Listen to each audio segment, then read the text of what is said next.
My children said they would be right back, and that was the moment I should have known something was wrong. My name is Margaret Collins. I'm 67 years old, and that night I was lying in a hospital bed on the 4th floor of St. Anthony's Medical Center with a heart monitor quietly beeping beside me and an empty chair where my family should have been. Earlier that evening, my son Daniel helped sign the admission papers while my daughter Rachel stood near the window scrolling through her phone. The doctor said I had experienced a mild cardiac episode and needed observation overnight. Nothing dramatic, just rest and monitoring. Daniel squeezed my shoulder and told me not to worry, that they were only stepping out to grab coffee from the cafe downstairs, and they would be back in 15 minutes. I remember watching them walk out together, their voices fading down the hallway, believing exactly what every mother wants to believe about her children. But 15 minutes turned into 45, then an hour, then 2. The hallway outside my room slowly quieted as visiting hours ended, and the fluorescent lights dimmed to that late-night hospital glow that makes time feel strange and stretched. Nurses came in to check my blood pressure and adjust the blanket around my feet, each time glancing at the empty chair beside the bed as if someone should have been sitting there, in a hospital room without a second thought. And just when the loneliness started settling deep in my chest, I heard something unexpected in the hallway outside my door, a pair of steady footsteps that stopped directly in front of my room before the handle slowly turned. The door opened slowly, and for a moment I assumed it was a nurse coming to check the machines again. But the man who stepped inside was not wearing scrubs, and he did not carry a clipboard. He paused just inside the room as if he wanted to be certain he had the right place, his eyes scanning the quiet space before finally settling on me. He looked to be somewhere in his late 50s or early 60s, tall with silver hair neatly combed back and a dark wool coat that suggested he had just come in from the cool night air. I waited for him to say something, perhaps an apology for entering the wrong room, but instead he gave a small polite nod and walked toward the chair beside my bed, the same chair my children had left empty hours earlier. For a few seconds neither of us spoke, and I remember feeling a strange mix of confusion and curiosity, because hospitals are not places where strangers casually sit beside your bed in the middle of the night. He pulled the chair closer and sat down slowly, resting his hands together as though he had been there many times before. Family usually does without being asked. I asked again who he was and how he knew which room I was in, but he only answered that sometimes people appear when they are needed most. That answer was mysterious enough to make me unsure whether to laugh or feel uneasy, yet there was nothing threatening about him at all. His voice was calm, his posture relaxed, and for reasons I could not quite explain, the loneliness I had been feeling earlier began to soften just a little. The hallway outside remained quiet except for the distant sound of a cart rolling across the floor. A nurse passed the doorway and gave the man a quick, curious glance, but she did not question why he was there. He stayed seated beside my bed as the minutes passed, occasionally looking toward the door and occasionally looking back at me with the same patient expression. Eventually, I realized something even stranger than his sudden appearance. This man who claimed he was meant to be there seemed far more interested in whether my children would return than I was beginning to believe they ever would. The hours after midnight inside a hospital move in a strange and quiet rhythm, the kind that makes every small sound feel louder than it really is. The man remained seated beside my bed as though he had nowhere else to be, his hands resting calmly together while the soft beeping of the heart monitor continued its steady pattern. Every once in a while he glanced toward the hallway, almost like he was expecting someone to appear at any moment. I studied his face more carefully under the pale overhead light, trying to place where I might have seen him before, but nothing came to mind. His features were familiar in a way that made my thoughts restless, yet I was certain we had never met in my neighborhood, at church, or during any of the community events I had attended over the years. After a few minutes he leaned forward slightly and asked how I was feeling. I told him the truth, that the doctors said my heart needed rest, but that I felt stronger than I had earlier that evening. He nodded as if he already knew that information. Then he reached toward the small pitcher of water on the bedside tray and poured some into the plastic cup, handing it to me carefully so that my hand would not shake while holding it. The gesture was so natural that it made me pause. My own children had not even thought to offer me water before leaving. The thought stung more than I wanted to admit. I asked him again how he knew my room number, because the hospital floor had many doors and many patients. He gave a small, thoughtful smile before answering that sometimes the right place is not difficult to find when you know exactly who you are looking for. That answer only deepened the mystery. Outside in the hallway, a nurse pushed a supply cart past the doorway, and the wheels made a soft, rattling sound that faded slowly as she continued down the corridor. The man followed the sound with his eyes for a moment, then turned back to me. He asked if my family would be returning tonight. I hesitated before answering, because until that moment I had been trying very hard to believe they would. I finally admitted that they said they were only stepping out for coffee, but several hours had passed. He nodded again, though this time there was something heavier in his expression, almost like disappointment, but not directed at me. The silence between us grew comfortable rather than awkward, and that surprised me most of all. Hospitals are usually places where strangers keep their distance. Yet here was a man sitting patiently beside my bed, as though he had made a quiet promise to stay. A few minutes later, he stood up and walked slowly to the doorway, glancing down the empty hallway before returning to the chair. When he sat again, he spoke in a calm voice and said something that immediately made my heart beat a little faster. He said that sometimes people reveal their true character during moments when they believe nobody important is watching, and tonight, whether my children realized it or not, someone had been paying very close attention. His words lingered in the quiet room longer than the sound of the heart monitor beside me. I looked at him carefully, trying to understand what he meant, but his calm expression revealed nothing more. For a moment, I wondered if he was simply someone who had seen many families come and go through hospital doors, someone who had grown used to the strange ways people behave when illness appears in their lives.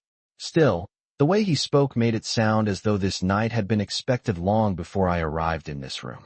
I shifted slightly against the pillows and glanced toward the empty chair again, the one my children had left behind. It had been hours since Daniel promised they would only step out for coffee, and the truth was becoming harder to ignore with every passing minute. The man seemed to notice the direction of my gaze. He leaned back quietly in the chair and folded his hands again, patient and observant. I asked him whether he worked for the hospital, perhaps in administration or patient support, because that would at least explain why he was walking the halls so late at night. He gave a small, thoughtful shake of his head and answered that he did not work there, though he had spent time in places like this before. His answer only deepened the mystery, yet his presence did not feel intrusive. In fact, the room felt steadier with him sitting there, like the quiet confidence of someone who knew more than he was ready to say. The hallway lights outside dimmed slightly as the hospital shifted further into its overnight routine. Somewhere in the distance, a door opened and closed, followed by the soft murmur of nurses speaking to one another. The man stood once more and walked toward the doorway, looking down the corridor for several seconds before returning to his seat. What he meant by that. But he simply glanced again toward the empty hallway and replied that morning often brings clarity that the night hides. Then he leaned forward slightly and added in a calm voice that when my children finally returned, there would be a few things he intended to ask them himself. The room grew quieter as the night stretched forward, and the soft glow of the hallway lights filtered through the doorway like a dim sunrise that never quite arrived.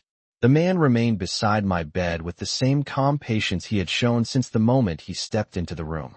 At times he watched the heart monitor. At other times he listened to the distant sounds of the hospital. But most often his attention seemed focused on the empty hallway, as if he believed someone important would eventually appear there. I studied him again, trying to understand what kind of person would spend hours sitting beside a stranger without asking for anything in return. There was something steady about him, the kind of quiet confidence people carry when they know exactly why they are somewhere.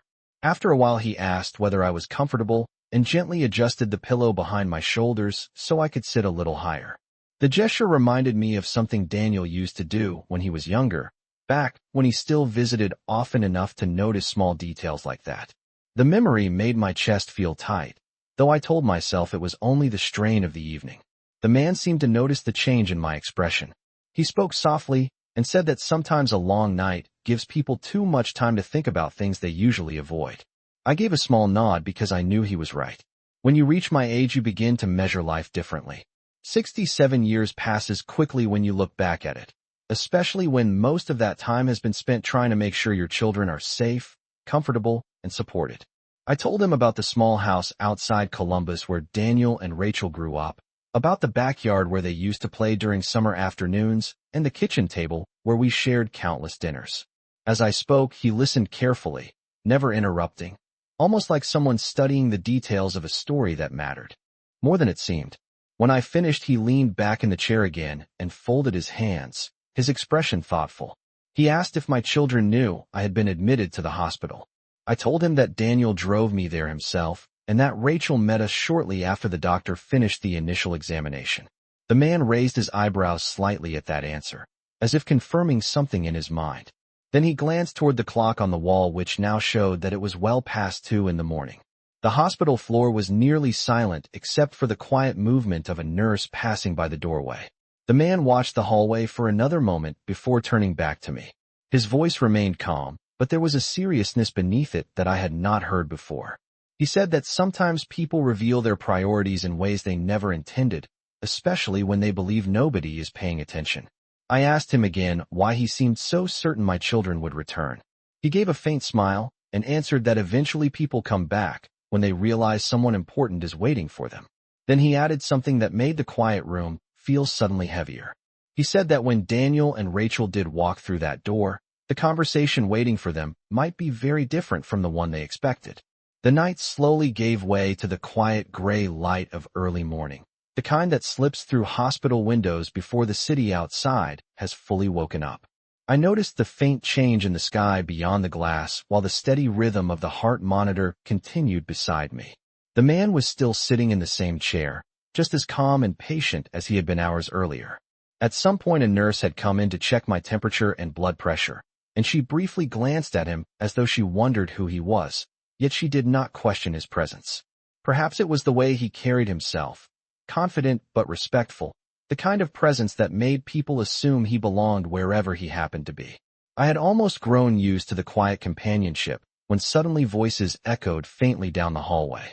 They were familiar voices, slightly rushed, and carrying the casual tone of people who believed they were only a few minutes late. My eyes shifted toward the doorway immediately. The man heard them at the same moment I did. Instead of turning his head quickly, he simply straightened slightly in his chair and folded his hands together as if he had been expecting this exact moment. The voices grew clearer as they approached. I could recognize Daniel first, his voice deeper and slightly impatient as he spoke to Rachel about finding the right room number again. A moment later, Rachel laughed softly and said something about how hospitals all look the same. My chest tightened as their footsteps stopped outside the door. After an entire night of silence, they had finally returned. The door opened and Daniel stepped inside first, holding a paper coffee cup in one hand, while Rachel followed behind him with her purse over her shoulder. At first they looked directly at me, their expressions shifting into the polite concern people show when they believe they have only been gone for a short time. Daniel started to speak, already forming an apology about the long wait at the cafe downstairs. But then both of them noticed the man sitting beside my bed. The change in their expressions was immediate. Daniel stopped in the middle of his sentence, and Rachel's smile faded into a look of confusion. They glanced at each other quickly before looking back at him again. The room fell silent for a moment, as if the air itself had paused. The man slowly stood from the chair beside my bed, straightening his coat with the same calm composure he had shown all night.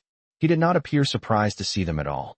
In fact, his expression suggested that their arrival had simply confirmed something he had already been waiting for. Daniel cleared his throat and asked who he was, his tone uncertain but cautious. Rachel remained near the doorway, studying the stranger with visible tension.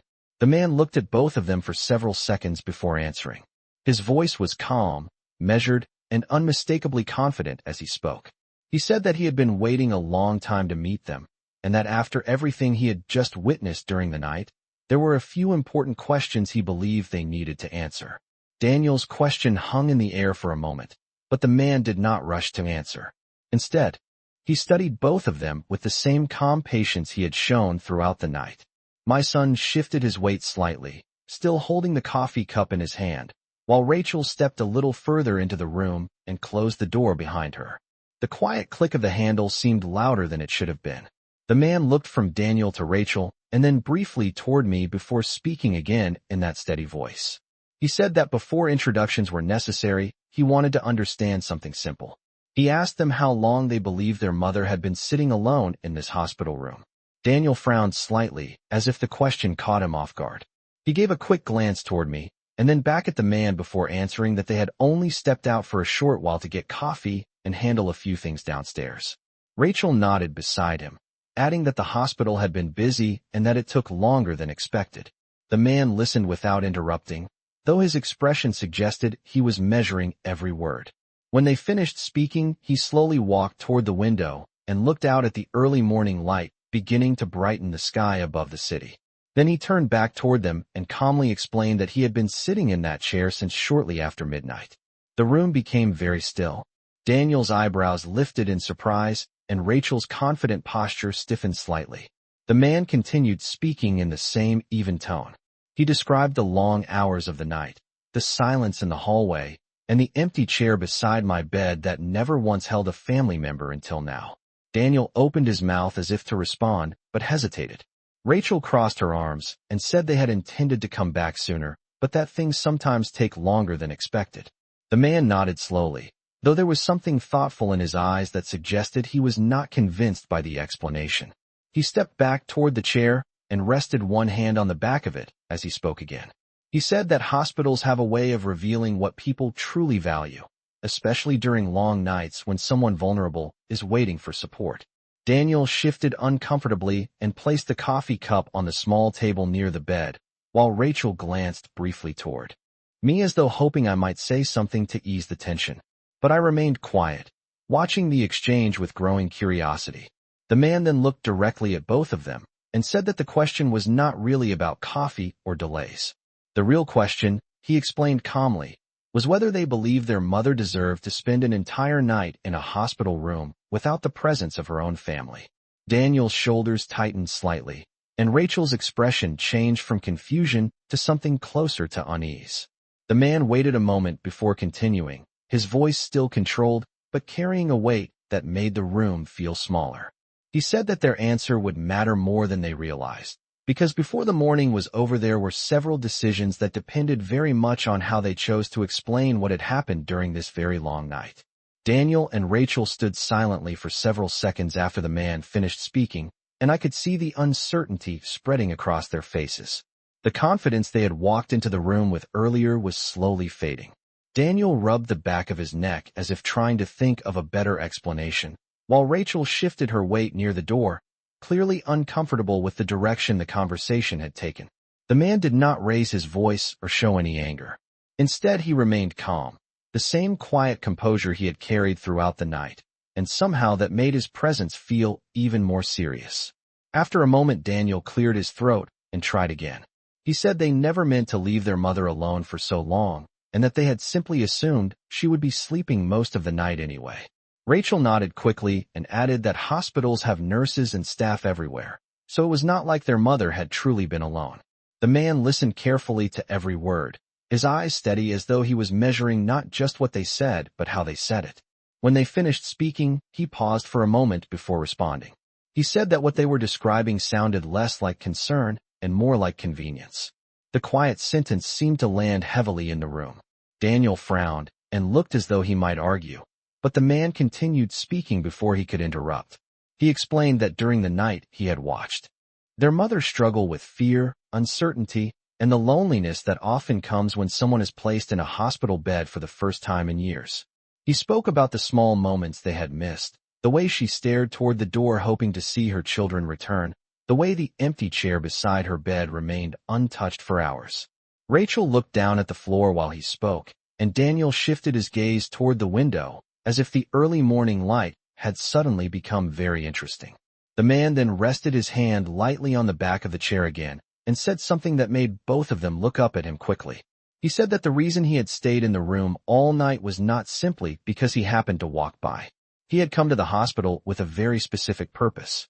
Daniel's eyes narrowed slightly as he asked what that purpose could possibly be. The man took a slow breath before answering. He said that for several months he had been working closely with someone who cared deeply about the well-being of Margaret Collins. Someone who wanted to make certain that the people closest to her truly valued the responsibility of being her family. Rachel's expression shifted from confusion to surprise. Daniel stared at the man as though trying to recognize him. The man allowed the silence to stretch for a moment longer before he finally said something that caused both of them to freeze in place. He calmly explained that the conversation they were having was not just a private discussion between strangers in a hospital room. In fact, what happened during this night had already been observed very carefully, and the outcome would influence decisions that could change their entire future with their mother. Daniel and Rachel stared at the man as his last sentence settled into the room, and for the first time since they arrived, neither of them seemed certain what to say next. The early morning sunlight had begun to creep through the hospital window, casting a pale glow across the floor and the quiet machines beside my bed. The man stood calmly near the chair, his posture relaxed but steady, as though he had been preparing for this exact moment since the night began. Daniel finally broke the silence by asking who exactly had been observing anything and why any of it should matter. His voice carried a hint of frustration now, the kind that appears when someone realizes they might not be in control of a situation anymore. The man looked at him thoughtfully before answering. He explained that several months earlier Margaret Collins had begun making arrangements regarding her estate, her home outside Columbus, and the savings she had built carefully over a lifetime of work and sacrifice. Rachel's eyes widened slightly when she heard those words, and Daniel shifted his stance as if the subject had suddenly become very important. The man continued speaking in the same measured tone. He said that part of those arrangements involved ensuring that the people closest to her truly understood the responsibility that comes with caring for someone who had spent decades caring for them. He paused briefly before reaching into the inside pocket of his coat and removing a slim leather folder. Daniel watched closely while Rachel stepped a little closer to the bed, curiosity now replacing the unease she had shown earlier. The man opened the folder slowly and revealed a set of neatly organized documents. Then he looked directly at both of them and calmly introduced himself. He said his name was Thomas Reed, and that he served as the legal advisor overseeing Margaret Collins's personal affairs and future estate decisions. The words seemed to stop the room for a moment. Daniel blinked in surprise, while Rachel glanced quickly toward me, as if trying to understand why she had never heard that name before. Thomas Reed continued speaking gently but clearly. He explained that Margaret had recently asked him to evaluate something very important before finalizing certain plans. She wanted to know whether the people who might one day inherit her home and savings truly valued her presence in their lives. Daniel opened his mouth to respond but hesitated again, and Rachel's earlier confidence had completely disappeared. Thomas Reed gestured quietly toward the empty chair beside my bed. He said that sometimes the most honest answers appear not through words, but through simple actions during ordinary moments. A long hospital night, he explained, can reveal more about family loyalty than any conversation ever could. The sunlight brightened the room a little more as the morning continued to arrive. Daniel looked down at the floor, while Rachel folded her arms slowly, both of them realizing that the night they thought no one would notice had been witnessed from beginning to end. Thomas Reed then closed the folder carefully and placed it back inside his coat before turning his attention toward me. His expression softened slightly as he spoke one final time. He said that the decisions Margaret Collins would make after leaving this hospital might look very different from the ones her children had always expected.